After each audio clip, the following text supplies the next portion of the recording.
where they say that people ought to be assumed innocent until proven guilty.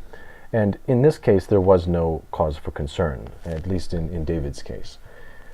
David being the individual who was drawn. The only uncertain factor that I had, rather, was the first individual, the G-Man 51, the atheist gentleman, simply because I had no previous history with him.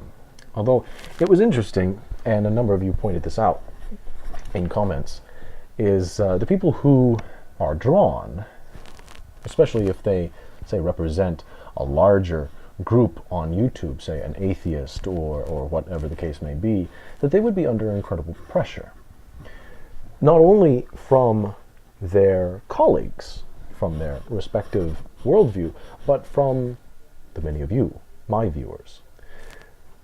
1,000 of you subscribe to this channel to watch the videos that I produce. Now, I'm giving you something, I'm giving you a bit of a wild card in this. And now simply you could just watch for our faces and click whichever face that you find more interesting.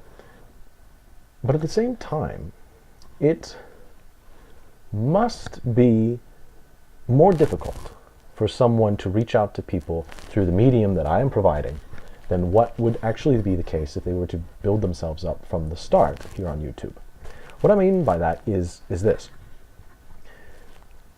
Love me or hate me, or anywhere in between, the people who are subscribed to this channel generally have a kind demeanor towards myself and my ideas, generally speaking.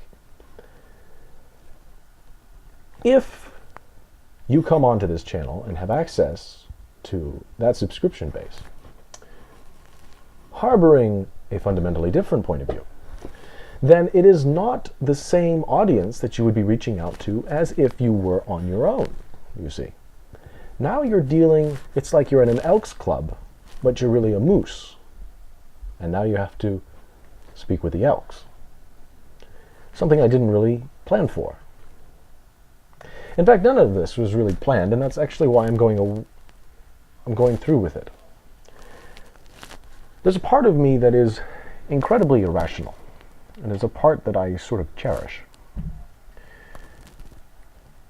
And it's all started to come to a head. I'm reading a book called The Alchemist. It was a bestseller a while back, you might know about it.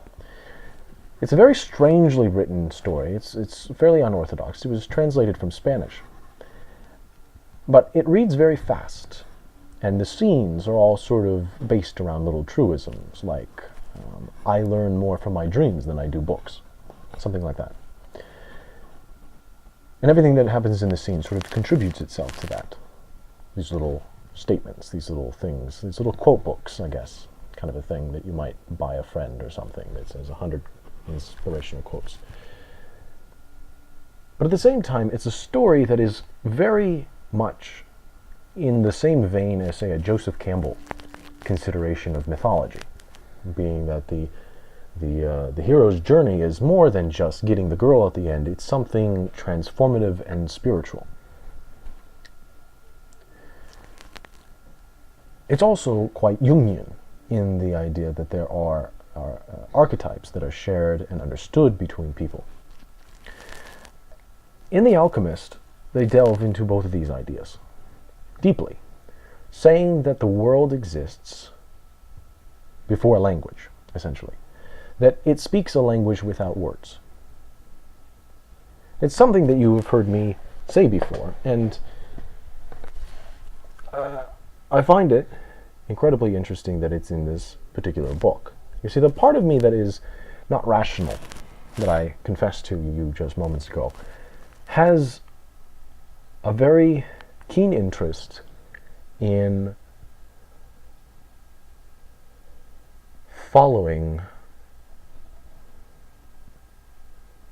a kind of voice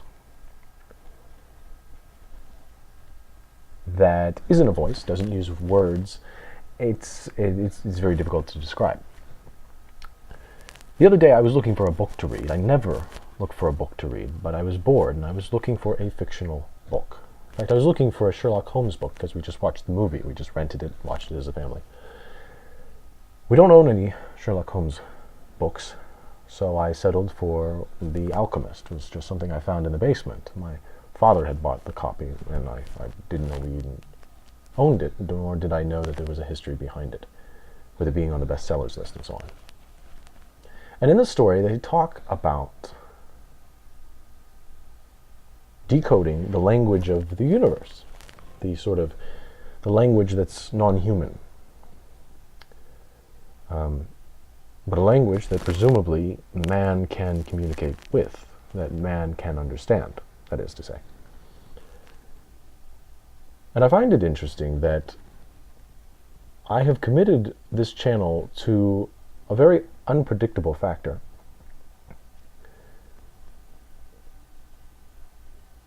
And that a number of things have arisen as a result of that. Much of which are not able to be put to words. But I will inform you, if you are interested, as the words occur to me that aptly describe what is happening. The Alchemist calls it the personal legend, and Joseph Campbell would call it the hero's journey. The idea that you are on a mission. And it can be, I suppose,